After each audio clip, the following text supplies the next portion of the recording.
Friends, welcome back on your own channel.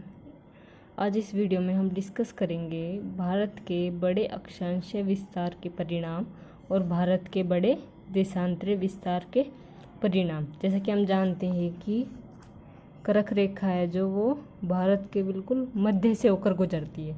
तो कर्क रेखा के दक्षिण में भारत का आधा भाग उष्णकटिबंध में स्थित है और उत्तर में जो भारत का आधा भाग है वो उपोष्ण कटिबंध में स्थित है। सबसे पहले इन सब चीज़ को डिस्कस करने से पहले कटिबंध के बारे में डिस्कस करते हैं कि कितने कटिबंध होते हैं। चार टाइप के कटिबंध होते हैं: उष्ण कटिबंध, उपोष्ण कटिबंध एंड शीतोष्ण कटिबंध एंड शीत कटिबंध।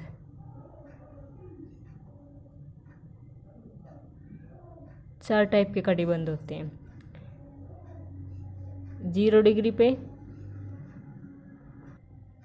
डिग्री पे भूमध्य रेखा होती है। 0 से 30 डिग्री नॉर्थ में उष्ण कटिबंध एंड 30 डिग्री साउथ में उष्ण कटिबंध। ऐसे ही 30 to 45 डिग्री उपोष्ण कटिबंध, 45 to 66 डिग्री नॉर्थ में शीतोष्ण कटिबंध, 66 to 90 डिग्री शीत कटिबंध एंड 90 डिग्री पे क्या होता है, नॉर्थ पोल। ऐसे ही 30 डिग्री साउथ पे उष्ण कटिबंध, 30 to 45 डिग्री साउथ में उपोष्ण कटिबंध, 45 to 66 साउथ में शीतोष्ण कटिबंध and 66 degree to 90 degree south में शीत कटिबंध एंड 90 डिग्री साउथ पे क्या होता है, साउथ पोल। अब ये है कर्क रेखा। सबसे पहले जो विश्व है उस पे भूमध्य रेखा एंड 23.5 डिग्री पे कर्क रेखा और 23.5 से 66.5 डिग्री आर्कटिक वृत्त। ऐसे ही 0 डिग्री से 23.5 डिग्री पे क्या है, मकर रेखा एंड 23.5 डिग्री से 66.5 डिग्री पे क्या है, अंटार्कटिक वृत्त। 90 डिग्री पे नॉर्थ पोल है एंड 90 डिग्री पे क्या है, इधर साउथ में साउथ पोल। अब ये है 23.5 डिग्री नॉर्थ और 23.5 डिग्री साउथ में क्या है, ये जोन उष्ण कटिबंध, इसको बोलते हैं हम उष्ण कटिबंध। एंड ये है जो 23.5 से 66, 23.5 से 66.5 डिग्री पे ये है शीतोष्ण कटिबंध जोन। ये भी क्या है, शीतोष्ण कटिबंध। और इधर है 45 डिग्री पे, इधर ही 45 डिग्री पे पड़ता है उपोष्ण कटिबंध और ये है शीत कटिबंध। ऐसे ही साउथ में इधर 45 डिग्री पे क्या बनता है, इधर होता है उपोष्ण कटिबंध एंड ये है शीत कटिबंध। कर्क रेखा को क्या बोलते हैं हम, ट्रॉपिक ऑफ कैंसर। और जो इक्वेटर होती है उसको विषुवत रेखा या भूमध्य रेखा भी बोलते हैं। ऐसे ही मकर रेखा को क्या बोलते हैं, ट्रॉपिक ऑफ कैप्रिकॉर्न। ध्रुवों पे जैसे कि हाँ, एक दिन में जैसे कि हमारे यहाँ आधा दिन रात और आधा दिन होता है, ऐसे ही ध्रुवों पे क्या होता है, 6 महीने दिन होते हैं और 6 महीने रात होती है। ऐसे ही नॉर्थ पोल में 21 मार्च से 23 सितंबर तक क्या होता है, दिन, और इस टाइम पीरियड में यहाँ क्या होती है, रात। और 23 सितंबर टू 21 मार्च यहाँ पे क्या होता है, दिन, और यहाँ पे क्या होता है, रात। जो ध्रुवों पे है वो वहाँ पे ये क्वेश्चन भी आ सकता है कि कहाँ पे 6 महीने दिन और 6 महीने रात होती है, तो कहाँ पे होती है, north pole and south pole पे। एंड डेट वगैरह भी पूछ सकते हैं, 21 मार्च टू 23 सितंबर तो नॉर्थ पोल पे डे होता है एंड इस टाइम पीरियड में यहाँ क्या होती है, नाइट। एंड 23 सितंबर टू 21 मार्च यहाँ पे डे होता है और इसी टाइम पीरियड में यहाँ क्या होती है, नाइट।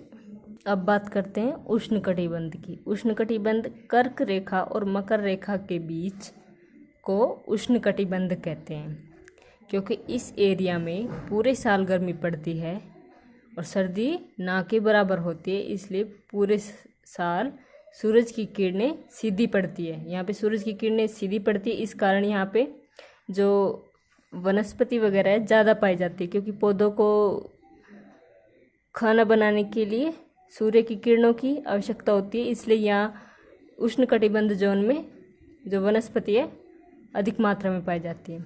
ऐसे ये है शीतोष्ण कटिबंध, यहाँ 6 महीने सर्दी और 6 महीने गर्मी पड़ती है।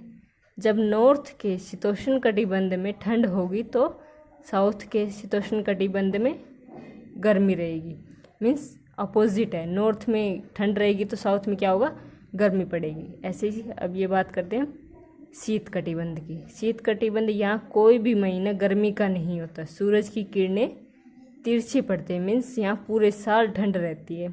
यहाँ पे सूर्य की किरणें क्या होती है, तिरछी पड़ती है। अब हम जानते हैं कि भाई कर्क रेखा है वो भारत के बिल्कुल मध्य से होकर गुजरती है। अब ये एग्ज़ाम पॉइंट ऑफ व्यू से देखें तो क्वेश्चन बन सकता है कि जो कर्क रेखा है वो किन किन देशों से होकर गुजरती है। तो कर्क रेखा किन किन देशों से होकर गुजरती है, मैक्सिको, कर्क रेखा मैक्सिको एंड भारत, ये है बांग्लादेश, म्यांमार, चीन। और सेकंड क्वेश्चन क्या बनता है कि भूमध्य रेखा किन किन देशों से होकर गुजरती है। भूमध्य रेखा है वो भारत से होकर नहीं गुजरती, ये याद रखना है कि भारत से कर्क रेखा होकर गुजरती है। और एग्ज़ाम में कई बार ये क्वेश्चन भी आ चुका है कि मैक्सिको से कौन सी रेखा गुजरती है, तो मैक्सिको से कर्क रेखा गुजरती है, ओनली कौन सी रेखा, कर्क रेखा। ऐसे भूमध्य रेखा किन किन देशों से होकर गुजरती है, भूमध्य रेखा गुजरती है कोलंबिया, ये क्या है ब्राज़ील, ये क्या है अफ्रीका, ये मालदीव एंड इंडोनेशिया, इन सब से होकर भूमध्य रेखा गुजरती है। एंड अब बात करते हैं हम मकर रेखा। मकर रेखा किन किन देशों से होकर गुजरती है, चिली, अर्जेंटीना, ब्राज़ील और नामीबिया, और ये क्या है दक्षिण अफ्रीका और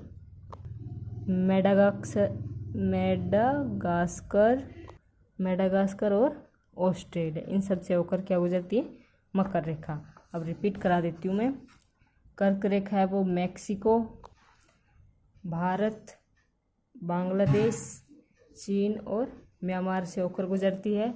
और जो भूमध्य रेखा है वो कोलंबिया, ब्राज़ील, मालदीव एंड ये अफ्रीका और ये इंडोनेशिया, इन सब से होकर भूमध्य रेखा गुजरती है। अब बात करते हैं मकर रेखा की। मकर रेखा गुजरती चिली, अर्जेंटीना, ब्राज़ील, नामीबिया, दक्षिण अफ्रीका, मेडागास्कर और ऑस्ट्रेलिया, इन सब से होकर मकर रेखा गुजरती है।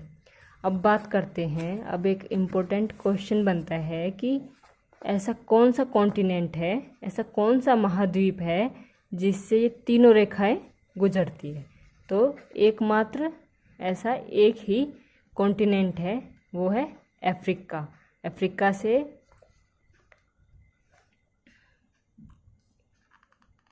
कर्क रेखा, भूमध्य रेखा और मकर रेखा, तीनों रेखा पास होती है। अब जब हमें पता है कि जो कर्क रेखा है वो, अब हम जानते हैं कि जो कर्क रेखा है वो भारत के मध्य से होकर गुजरती है, देन क्वेश्चन ये बनता है कि भारत के किन राज्यों से होकर गुजरती है कर्क रेखा। भारत के 8 राज्यों से होकर कर्क रेखा है वो गुजरती है। इसकी एक ट्रिक है याद रखने की, बस हमें 3 नाम याद करने हैं और उससे हमें 8 नाम याद हो जाएंगे।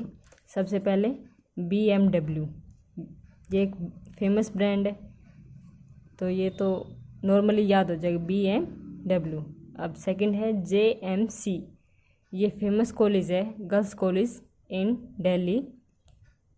जीसस मैरी कॉम कॉलेज है, गर्ल्स कॉलेज फेमस है, ये भी याद हो जाएगा। And GTR, third name is GTR, ये कोई गेम था रेस वगैरह का, शायद खेला भी हो आपने। देन अब बात करते हैं कैसे याद होंगे। जैसे B से बनेगा बंगाल एंड M को छोड़ देते, W से क्या बना वेस्ट, देन क्या बन गया वेस्ट बंगाल, M से मध्य प्रदेश, J से झारखंड, M से मिज़ोरम, C से छत्तीसगढ़, G से गुजरात, T से त्रिपुरा एंड R से राजस्थान। ओनली हमें ये 3 नाम याद करने और उनसे हमें 8 राज्यों के नाम हो जाएंगे याद, जिनसे कर्क रेखा होकर गुजरती है। अब बात करते हैं 2 देशांतर रेखाओं के बीच सबसे अधिक दूरी कहाँ पे होती है, भूमध्य रेखा पर, और कितनी होती है 111.3 किलोमीटर। ये एग्ज़ाम में क्वेश्चन बन सकता है कि 2 देशांतर रेखाओं की भूमध्य रेखाओं पर सबसे अधिक दूरी होती है, देन कितनी दूरी होती है 111.3 किलोमीटर, ये याद रखना है। अब बात करते हैं 0 डिग्री देशांतर रेखा, उसको क्या बुलाते हैं, क्या कहते हैं। 0 डिग्री देशांतर रेखा क्या होती है, ग्रीनविच रेखा, या इसको हम बोलते हैं प्रधान मध्याह्न रेखा, या फिर बोलते हैं हम प्रधान यमोत्तर रेखा। ये तीनों नाम इसके याद होने चाहिए, एग्ज़ाम में पूछे जाते हैं। 0 डिग्री देशांतर रेखा से पूर्व और पश्चिम की ओर हर एक डिग्री के अंतराल में 180 देशांतर रेखाएं खींची गई हैं, तो कुल मिलाकर कितनी देशांतर रेखाएं हो जाएंगी, 360 देशांतर रेखाएं ग्लोब पर खींची गई हैं। ये भी क्वेश्चन आ जाता है कि ग्लोब पर कुल कितनी देशांतर रेखाएं खींची गई, तो कितनी खींची गई है 360। इससे आगे हम नेक्स्ट वीडियो में डिस्कस करेंगे।